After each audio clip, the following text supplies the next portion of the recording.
Thin Man here, and this is a performance poem called Below Decks. And people say you should write about what you know. Write about what you know, they say. So I've written about what I know. When a recent venture into the world of online dating and the consequences of it, and it's all in the poem. It's called, as I say, Below Decks.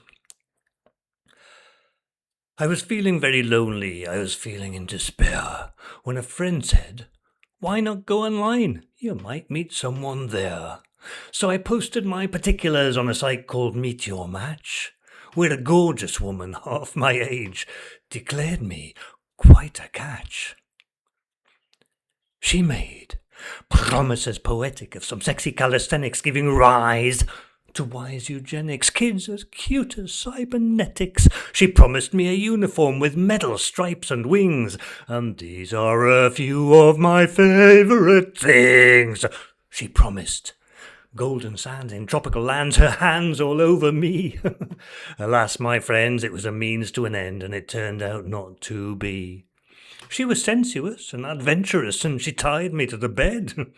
When I was Mickey Finned in a Holiday Inn somewhere near Birkenhead, I'd been trauma-bombed and catfished by a fiendish femme fatale who worked for Spectre, Drax or Smirch, or some such devilish cabal. Then I bound up, transported overseas, and it's hard to feel at ease with the Bahamas panoramas when you might end up sucked into space or swimming with piranhas, and you're apt to feel you've entertained ideas above your station when you're strapped to a table in a position of prostration with a laser beam that's aimed to end your means of procreation. I said I could work for you. "There is," said Mr. Goldfinger, "the odd job you could do." And so it began to seem my dream of being among the master race had ended grudgingly in drudgery's curmudgeonly embrace, uncluttering the guttering and unclogging drains of hair, below decks in the bowels of the Bond villain's lair. Well, feeling rather put upon, we decided to form a union. We wanted wages that were index-linked to keep up with inflation, better boiler suits and comfy boots and labour demarcation. We'd see if those in high command were really all that brave, faced with a list of our demands from a union rep called Dave. Poor old Dave. He sadly landed badly when they threw him off a gantry, ended up pickled in pieces in pots in the pantry, 'cause the monitor lizards needed feeding too. It was pretty much like living in a very vicious zoo. Yet I had hatched a cunning plan, and I was ready to abscond, when the doors blew off, and here's this bloke who said his name was Bond. James Bond.